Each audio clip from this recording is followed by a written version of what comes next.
A burger with peanut butter on it. A burger that's more potato than beef. A burger where molten cheese is trapped inside the patty like a pressurized bomb. These are not failed experiments. These are regional burger styles, and one of them started the entire fast food industry on the planet. Let's dive in. The smash burger.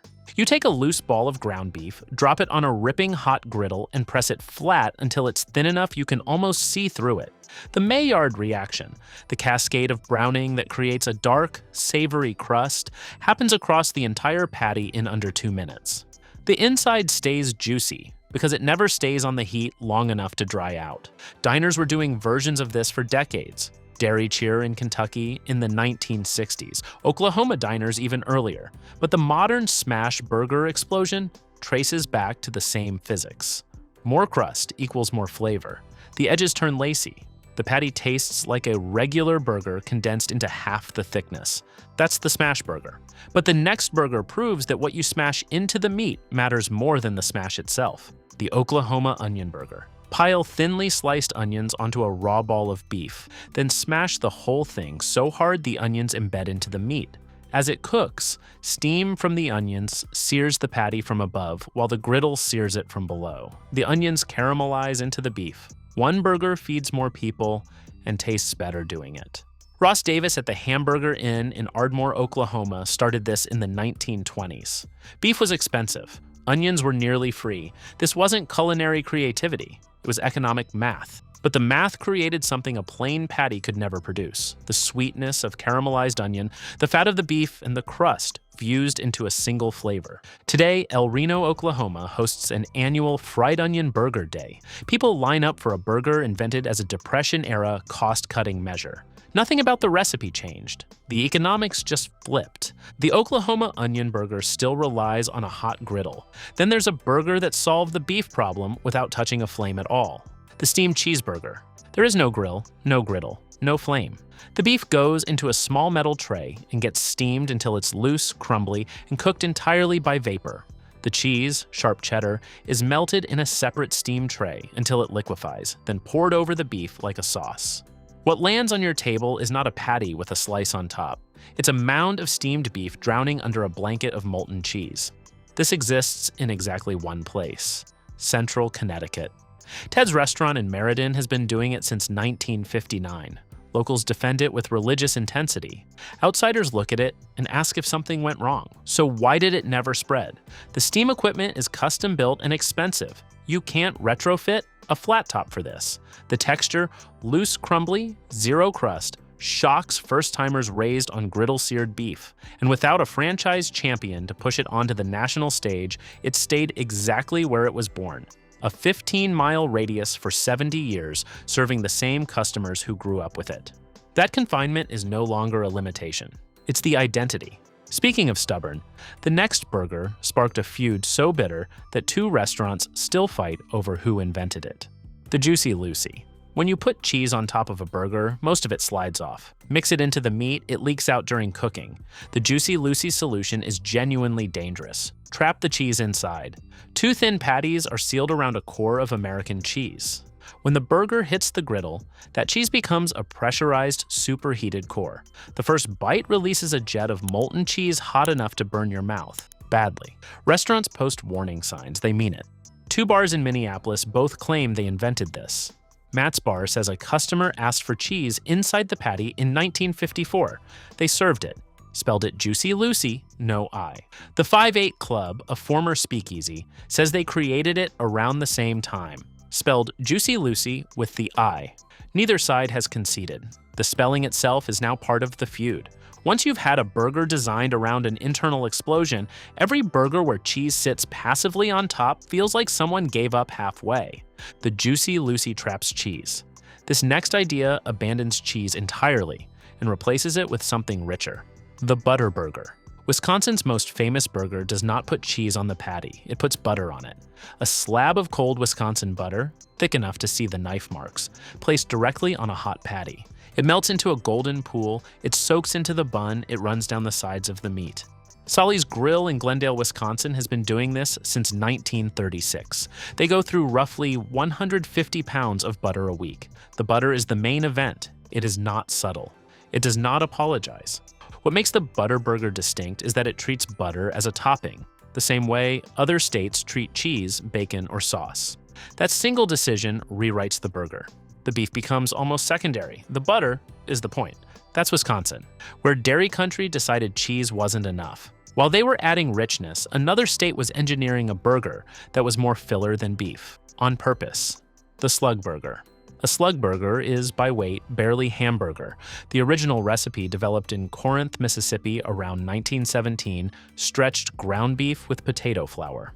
Later versions used soybean grits. The mixture was pressed thin, deep-fried until golden and crisp, and served with mustard, pickles, and onion. It cost a nickel, a slug in old slang.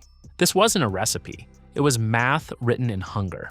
During the Great Depression, a 5-cent burger that filled a family was the difference between eating and not.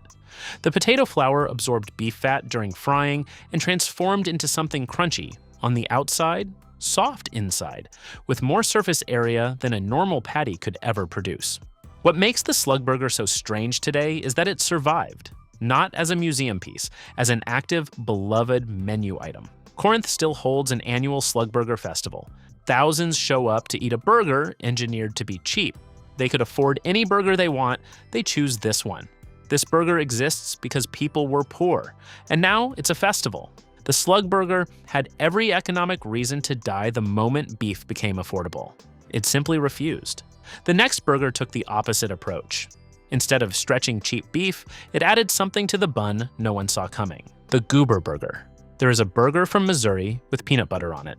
Not as a joke. Not as a stunt. As a menu item served continuously since the 1940s. The Wheel Inn Drive-In in Sedalia invented the goober burger, and goober is the southern name for peanuts, a beef patty with mayonnaise, lettuce, tomato, and a generous spread of peanut butter, the kind you spread on toast, right on the bun. It sounds like a joke, but believe it or not, it survived 80 years so far. The peanut butter doesn't overpower the beef. It melts into the patty's residual heat just enough to become a savory, nutty layer that cuts through the salt. The combination reads wrong on paper. In the mouth, it tracks immediately. When the Wheel Inn closed in 2008, the goober burger didn't die. The recipe jumped to other Missouri joints. It had become bigger than the building that invented it. That's how you know a burger is real. When the town refuses to let it disappear. The goober burger is a complete contradiction of what a burger should be. The next burger is the opposite of a contradiction. It's an identity, the green chile cheeseburger. New Mexico's state burger starts with a standard cheeseburger and adds one ingredient that changes everything: roasted hatch green chiles. Not jalapenos, not bell peppers. Hatched chiles, grown in the Rio Grande Valley, roasted over open flames until the skin blackens and blisters, then peeled to reveal smoky, tender flesh underneath. Hatched chiles have their own terroir. The mineral content of the soil, the intensity of the desert sun, the temperature swing between day and night. All of it changes the flavor of the chile. New Mexicans talk about hatched chiles the way the French talk about wine regions. The green chile cheeseburger is not a variation on a burger. In New Mexico, it is the burger. Every diner, every drive-in, every roadside stand serves one. The question is not whether to add chiles. The question is red or green. That's the state question for everything. And on a burger, green usually wins. New Mexico turned a burger into a declaration of local pride. The next burger did something similar, but with a cheese spread the rest of America forgot about: the pimento cheeseburger. Pimento cheese is the South's house spread: sharp cheddar, mayonnaise, diced pimentos, mixed into a creamy, tangy scoop that melts on contact with a hot patty. It's not a slice. It's not a sauce. It's a category of its own. The pimento cheeseburger is a South Carolina institution. The Rockaway Athletic Club in Columbia serves the definitive version: a simple beef patty, a generous dollop of pimento cheese, and nothing else that gets in the way. The contrast is the whole point: hot beef, cold spread, sharp cheese, sweet pepper. Four sensations that shouldn't coexist on the same bite, but do. What makes the pimento cheeseburger different from every other regional burger is that the defining ingredient was never designed for a burger at all. Pimento cheese predates burgers. It was a Southern pantry staple, served on crackers, sandwiches, celery sticks. Putting it on a patty was an afterthought that became the main event. It shouldn't work. It is perfect. The pimento cheeseburger took a pantry staple and made it a regional icon. The next burger didn't borrow anything from the pantry. It changed how burgers were cooked and built an empire from nothing. The slider. White Castle did not invent the hamburger. It invented the hamburger chain. In 1921, Billy Ingram and Walter Anderson opened the first White Castle in Wichita, Kansas. The burger had an image problem. Americans associated ground beef with dubious meatpacking scraps. So White Castle did something radical. They built their kitchen in full view of customers. White tile, stainless steel, transparency as branding. Their cooking method was equally deliberate. Small, square patties, roughly 2 inches across, were arranged on a griddle with a bed of diced onions underneath. The patties were steamed from above while searing from below. Each patty got 5 holes punched through it. That's the detail that matters. The holes let steam pass through the meat, cooking it faster and eliminating the need to flip.